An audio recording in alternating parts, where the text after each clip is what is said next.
আর এক ফুট বিষও দেবো না, তোকে তো এক ঘুরে করে দিয়েছে, যা সর। আরে আজান দিতে এই ইমাম হবে। সাহেব দাঁড়ান দাঁড়ান। কি ব্যাপার ভাই, দাঁড়াতে বললেন যে? আজান দেওয়ার সময় হয়ে গেছে, আজান দিতে হবে।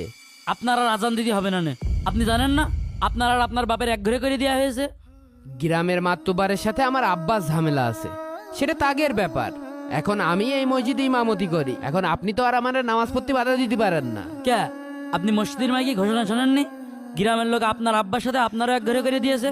আপনি জানতো যান আপনার আর এখন তো এই মসজিদে নামাজ পড়ানো লাগবে না, এখন তো আমি নামাজ পড়াবো এই মসজিদে। ভাই ওই ইমাম সাহেবের মসজিদটা বের করে দিয়েছি। একদম ঠিক কাজ করেছিস। ওই ইমাম সাহেবের বাপের যেখানে পাবি কান মুখ ঝিড়ে ছেড়ে দিবি। থানা পুলিশ যা দেখা লাগে আমি দেখবানে। ঠিক আছে, ওর পালিওর কানমুখ ঝিড়ে দিবানে। মাতব্বা সাহেব, ও মাতব্বা সাহেব, বাসায় আছেন?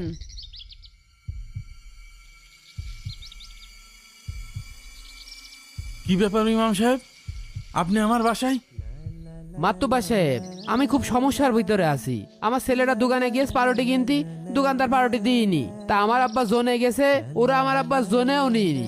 আমি মসজিদে নামাজ পড়াতে গিয়েছি, আমার মসজিদে ঢুকতে দিইনি। তা আমি কি করব? আমি করছিলাম যে আমার আব্বার সাথে আপনার সমস্যা, আমার তো আর কোনো ঝামেলা নেই, আমি মসজিদে নামাজ পড়াতে পারবো না কেন? আমার বাপ দাদার আমল থেকে আমার পর্যন্ত 40 বছর এই নিয়ম চলে আসছে।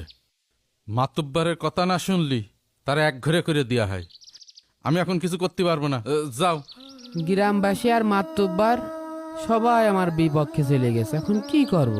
কি ব্যাপার ইমাম সাহেব, আপনার এত করে কলাম আপনি মসজিদে আসবেন না, আপনার হায়া লজ্জা নেই?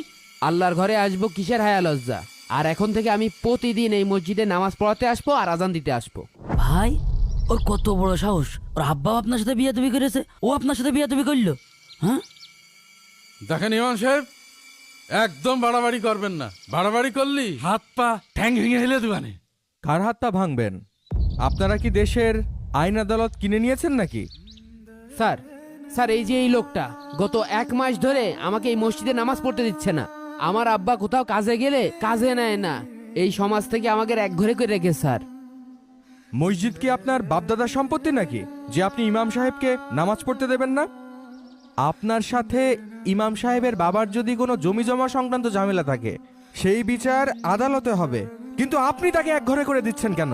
আর আপনি তো মানবাধিকার লঙ্ঘন করেছেন। আপনার নামে তো কেস। আমি আগে বলাই।